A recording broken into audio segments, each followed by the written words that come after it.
Vous vous souvenez de cette vidéo? Pourquoi j'ai décidé d'arrêter le marathon perf? Parce que c'est trop dur, tout simplement. Et au final, c'était le début de la fin, parce qu'à partir de là, j'ai eu tout simplement des moments où j'ai eu envie d'arrêter la course à pied. Pour ceux qui n'ont pas compris mon abandon au semi de Barcelone et qui m'ont insulté, j'étais juste au fond du trou à ce moment-là, je m'étais totalement perdu. Donc un grand merci à la majorité d'entre vous qui ont été full bienveillance, ça fait du bien. Maintenant, plot twist, sourire est de retour parce que je me suis retrouvé. Et non, je suis pas là pour vous dire je suis reparti pleine balle, prépa marathon, machin. Non.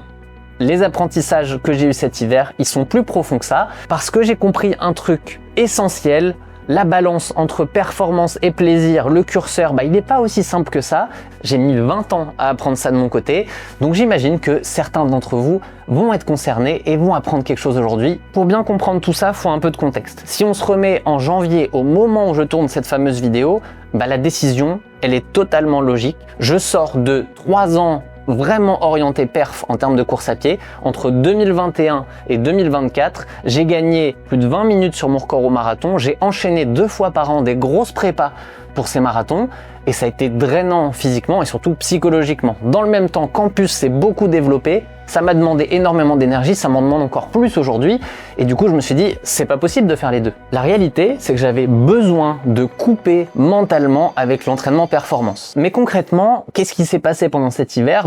Je m'entraînais sans but, j'allais courir parce qu'il fallait aller courir pour pas tout perdre. Je suis allé faire ce semi de Barcelone en n'ayant pas foncièrement envie d'être là. J'avais pas la drive, ce qui m'amène d'habitude sur une compétition, avec le sourire, l'envie. Là, j'étais juste perdu. Si en plus on ajoute à ça le fait que j'étais avec une forme au plus bas depuis des années, en fait, c'est ça qui a abouti à mon premier abandon depuis 2005. Donc à la fois sur le moment, je comprends les gens qui me disent « Ah mais t'aurais dû juste ralentir et finir la course ». On parle de plaisir de courir, juste de finir. Ça fait 20 ans que je fais ça et le plaisir, il y en avait zéro à ce moment-là. Je me demandais comment j'allais pouvoir le retrouver justement, ce plaisir de courir. Bref, à ce moment-là, j'étais juste en mode « Mais qu'est-ce que je fais là? Je n'ai aucun intérêt à courir si c'est pour être dans ce mode-là. Courir pour le plaisir, ok, mais ça suffit pas. Il fallait que je trouve autre chose pour retrouver ce plaisir de courir. Et la vérité, c'est que pour trouver du plaisir, il faut que je me réentraîne, que je remette de la structure dans l'entraînement, que je remette des objectifs. Et là, j'ai une reconnexion à mon corps, une reconnexion à cette forme qui se développe de semaine en semaine, à l'adrénaline d'aller faire les séances de fractionnés pour se buter totalement et ressentir que on va dans le bon sens. Qu'est-ce que tu fais, Ninou? Bref, du moment où je m'y suis vraiment remis, j'ai senti cette forme progresser de fou comme un débutant de semaine en semaine. Et là, ça m'a redonné le sourire. J'allais à l'entraînement pour quelque chose parce que je sentais que ça allait dans le bon sens. Bon, on va attendre 3 minutes que Jean-Michel ait décidé de bouffer. Oui, toi, mange. La bouffe est à côté de là où je tourne et lui, il vient bouffer au moment où on tourne. C'est une constante depuis... C'est bon, t'as fini? Ça fait 3 fois qu'il vient déjà. J'ai l'impression qu'il en fait exprès pour m'embêter, en fait, pour attirer l'attention.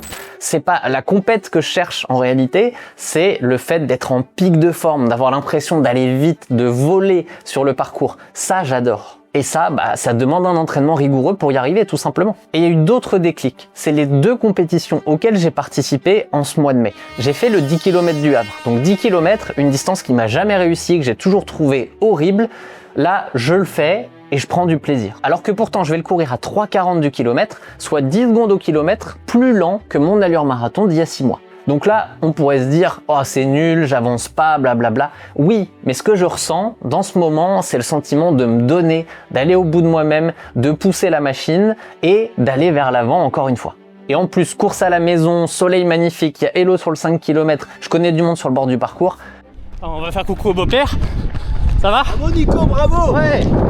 Bon c'est génial, on a envie de faire ce genre de course. Et c'est la même chose sur ces séances de fractionnés que je vais refaire à 7h du mat. Pendant tout l'hiver, je suis quasiment jamais sorti à 7h du matin parce que j'arrivais pas à me motiver, j'avais pas de raison. Là, j'y suis allé pleine balle. J'avais la plage pour moi tout seul, je faisais ma séance comme un dératé, je rentrais avec le sourire aux lèvres, fatigué, mais pour une bonne raison. Et enfin, la dernière course, celle que j'ai faite il y a 3 jours, qui a été le déclic final de « mais c'est génial ce sport », j'ai fait l'Urban Trail du Havre. J'ai repris ma petite caméra, j'ai partagé ça, tout le parcours, et ça va être une vidéo qui devrait sortir, qui va être spontanée, en mode vlog à l'ancienne. On va pas s'embêter sur le montage. J'ai juste pris un plaisir de fou à faire ça. Et là, je me rends compte que les courses, j'adore aussi pour le fait de documenter, d'essayer de partager quelque chose. Et du coup, je vais continuer parce que ça me fait kiffer. Bref, le vrai Nico est de retour.